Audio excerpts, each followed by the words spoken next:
नमस्ते, आप सभी का स्वागत है आज की हमारी इस वीडियो में। आज हम आए हैं हारे के सहारे खाटू श्याम की नगरी में। आप यहाँ कई माध्यमों से पहुँच सकते हैं। आप यहाँ पहुँचने के लिए फ्लाइट, रेल, बस से भी पहुँच सकते हैं। फ्लाइट से यहाँ पहुँचने के लिए नियरेस्ट एयरपोर्ट जयपुर का है। जयपुर एयरपोर्ट से यहाँ की दूरी लगभग 95 किलोमीटर है। वहाँ जयपुर पहुँचकर आप बस के माध्यम से भी यहाँ पहुँच सकते हैं। यदि आप बस से खाटू श्याम आना चाहते हैं तो आप जयपुर पहुंच सकते हैं। जयपुर बस अड्डे से खाटू श्याम की दूरी लगभग 85 किलोमीटर की है। खाटू श्याम पहुंचने के लिए आप रेल से ही पहुंच सकते हैं। खाटू श्याम मंदिर के नियरेस्ट रेलवे स्टेशन रिंगस है। रिंगस से खाटू श्याम का मंदिर लगभग 16 किलोमीटर दूर है। ये दूरी आप शेयरिंग टैक्सी से भी कवर कर सकते हैं। शेयरिंग टैक्सी 30 रुपए में आपको रिंगस से खाटू श्याम मंदिर तक उतार देगी। टैक्सी से आप तोरण द्वार तक पहुंच सकते हैं। तोरण द्वार से मंदिर की दूरी लगभग 1 किलोमीटर रह जाती है। इस रास्ते में बहुत सारी दुकानें हैं जहां से आप प्रसाद ले सकते हैं। खाटू श्याम मंदिर के दर्शन करने के लिए हम बस के द्वारा गए थे। बस जयपुर हाईवे के होते हुए गई थी। रास्ते में बस इस होटल पर रुकी थी। यहाँ पर हमने थोड़ा बहुत नाश्ता करा। बस दिल्ली की कई जगहों से चलती है जो मिनिमम कॉस्ट लेकर आना और जाना दोनों सुविधाएं आपको देती है। बस रात को 11 बजे करीब निकली थी दिल्ली से और रिंगस 6 बजे हमें पहुंचा दिया था।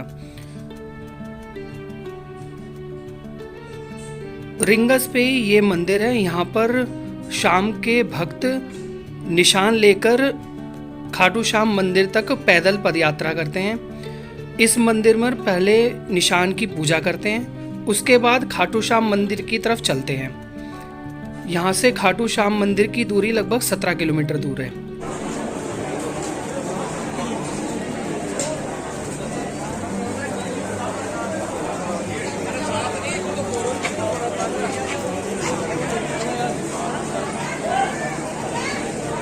खाटू श्याम मंदिर जाने के रास्ते में बहुत सारी दुकानें पड़ती हैं जहाँ पर श्याम जी से रिलेटेड बहुत सारी चीज़ें मिलती हैं जो आप शॉपिंग कर सकते हैं।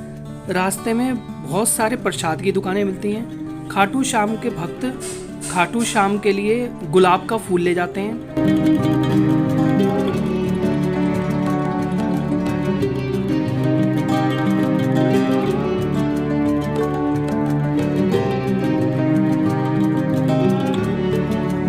मंदिर में दर्शन करने से पहले हम पहुंचे श्याम कुंड में।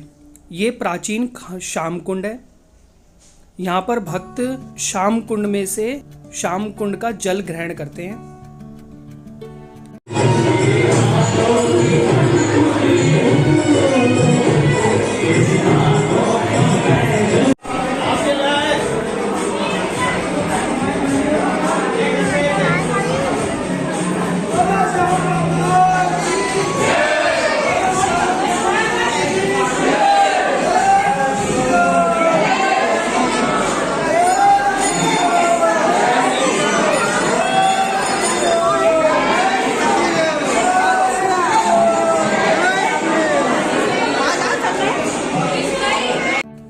प्राचीन श्याम कुंड के बाद हम पहुंचे नए बने श्याम कुंड में। ये श्याम कुंड की तरफ जाने के लिए रास्ता है। यहाँ से होते हुए हम श्याम कुंड की तरफ गए।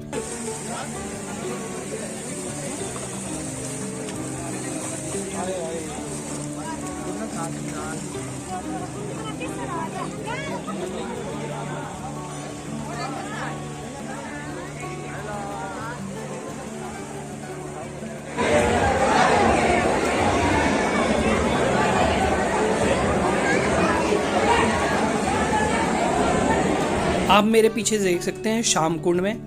यहाँ भक्त स्नान करते हैं, फिर उसके बाद खाटू श्याम मंदिर के दर्शन के लिए जाते हैं। यहाँ पर बहुत भीड़ थी। भक्त यहाँ पर नहा भी रहे थे।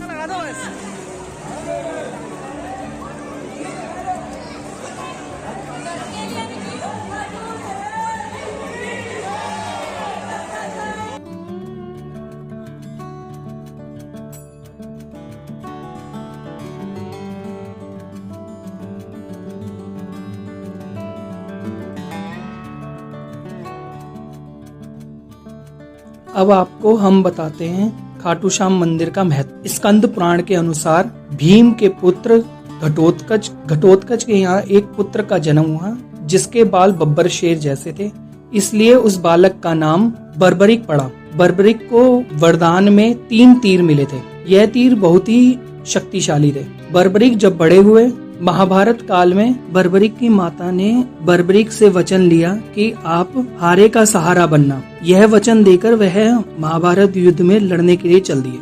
जब वह कुरुक्षेत्र में पहुंचे तब वह सिर्फ 3 तीरों के साथ पहुंचे। उनकी मुलाकात श्री कृष्ण से हुई। श्री कृष्ण ने उनसे कहा, आप इन तीरों से महाभारत युद्ध कैसे लड़ेंगे? यहाँ तो बहुत बड़े बड़े महारथी आए हैं। बर्बरिक ने कहा कि मेरे इन तीरों में बहुत शक्ति है, मेरा एक तीर सारे निशानों को साध कर मेरे पास वापस आ जाता है। श्री कृष्ण ने बर्बरिक की परीक्षा लेने के लिए उनसे एक पीपल के पेड़ के सारे पत्तों को छेदने के लिए कहा। श्री कृष्ण ने एक पत्ता अपने पैर के नीचे दबा लिया। बर्बरिक ने अपना एक तीर छोड़ा। वह तीर पीपल के सारे पत्तों को छेदकर श्री कृष्ण के पैर के चारों तरफ चक्कर लगाने लगा। बर्बरिक ने कहा, श्री कृष्ण आप अपना पैर हटा लें, मेरे द्वारा छोड़ा गया तीर आपके पैर के नीचे दबे पत्ते के लिए चक्कर लगा रहा है। तब श्री कृष्ण ने पैर हटाया। तब श्री कृष्ण को बर्बरिक की ताकत का एहसास हुआ। बर्बरिक ने श्री कृष्ण के सामने अपनी एक समस्या रखी। बर्बरिक ने श्री कृष्ण से कहा, मैंने अपनी माता को वचन दिया है कि मैं सिर्फ हारे का सहारा बनूंगा। श्री कृष्ण आप मेरे गुरु बनकर मेरी समस्या का समाधान करें। श्री कृष्ण जानते थे बर्बरिक अगर कौरवों की तरफ से युद्ध लड़ेंगे तो पांडव कभी नहीं जीत पाएंगे। श्री कृष्ण ने बर्बरिक से कहा, मैं आपकी समस्या का समाधान करूंगा। आपने मुझे गुरु कहा है तो मुझे पहले गुरु दक्षिणा दीजिए। बर्बरिक ने पूछा, आप गुरु दक्षिणा में क्या लेंगे? श्री कृष्ण ने बर्बरिक से कहा, बर्बरिक आप अपना मस्तक मुझे दे दीजिए। बर्बरिक ने निसंकोच अपना शीश उतारकर श्री कृष्ण के सम्मुख रख दिया। बर्बरिक ने कहा, श्री कृष्ण मैं पूरा महाभारत का युद्ध देखना चाहता हूँ, कृपया मुझे मेरे सर को ऐसी जगह रखिए जहाँ मैं पूरे महाभारत का युद्ध देख सकूं। श्री कृष्ण ने ऐसा ही किया। श्री कृष्ण ने बर्बरिक का मस्तक ऊंची पहाड़ी पर रखा जहाँ से वह पूरा युद्ध देख सके। यह बलिदान देखकर श्री कृष्ण ने बर्बरिक से कहा, कलयुग में आप मेरे नाम से पुकारे जाओगे, श्याम नाम से पुकारे जाओगे। इसलिए बर्बरिक का नाम श्याम पड़ गया और यह मंदिर खाटू में है, इसलिए इस जगह को खाटू श्याम कहा जाता है। इसी कथा के अनुसार खाटू श्याम को हारे का सहारा कहा जाता है। शाम कथा सुनने के बाद अब आपको हम ले चलते हैं मंदिर की तरफ। श्याम कुंड से निकलने के बाद ये मंदिर की तरफ जाने के लिए रास्ता है। थोड़ी दूर पे चलते ही श्याम मंदिर आ जाता है। श्याम मंदिर में बहुत सारे भक्त जाते हैं, इसलिए यहाँ पर भीड़ को नियंत्रित करने के लिए लाइन की व्यवस्था बनाई गई है। यहाँ से आप होते हुए श्याम मंदिर की तरफ जाते हैं। हमें लगभग 1 घंटे में दर्शन हो गए थे। जिस दिन हम गए थे बहुत भीड़ थी, उसके बाद भी हमने 1 घंटे के अंदर ही दर्शन कर लिए थे। लाइन में लगते हुए भक्त हारे के सहारे खाटू श्याम के नारे लगाते हुए चलते हैं।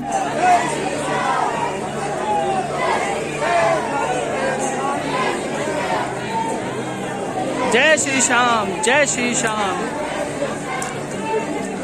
जय श्री श्याम, जय श्री श्याम।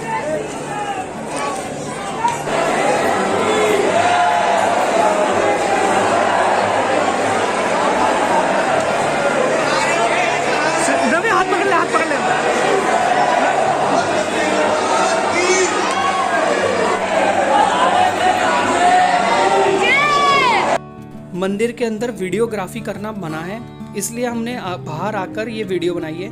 यहीं पर श्याम की मूर्ति स्थापित है। दर्शन बहुत अच्छे हुए। यहाँ से आप एग्जिट करेंगे।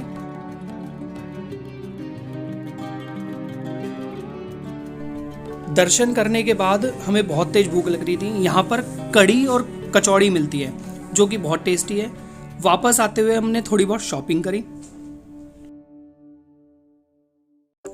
खाटू श्याम मंदिर के दर्शन करने के बाद हम पहुंचे सालासर बालाजी। 5 घंटे की बस की यात्रा करके हम पहुंचे सालासर बालाजी। यहाँ पर बहुत भीड़ थी जिस दिन हम पहुंचे। यहाँ पर भी बहुत अच्छे दर्शन हुए। यहाँ पर हनुमान जी की दाढ़ी मूछ वाली मूर्ति है। यहाँ पर आपको जरूर जाना चाहिए। यहाँ पर सालासर बालाजी में हनुमान जी की दाढ़ी मूछ में मूर्ति लगी हुई है।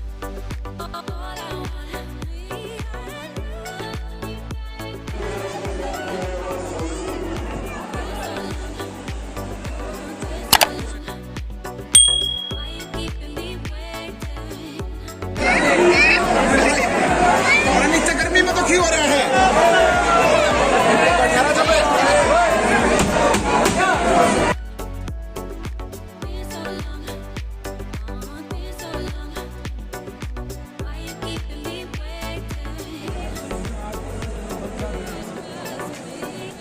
सालासर बालाजी में जिस दिन हम पहुँचे बहुत बड़ा मेला लगा हुआ था।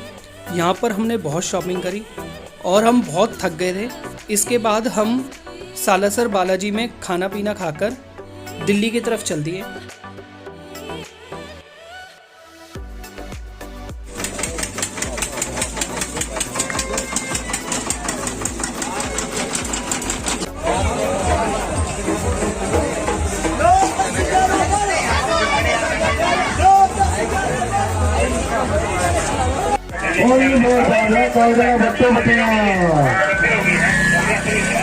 शिवारी सर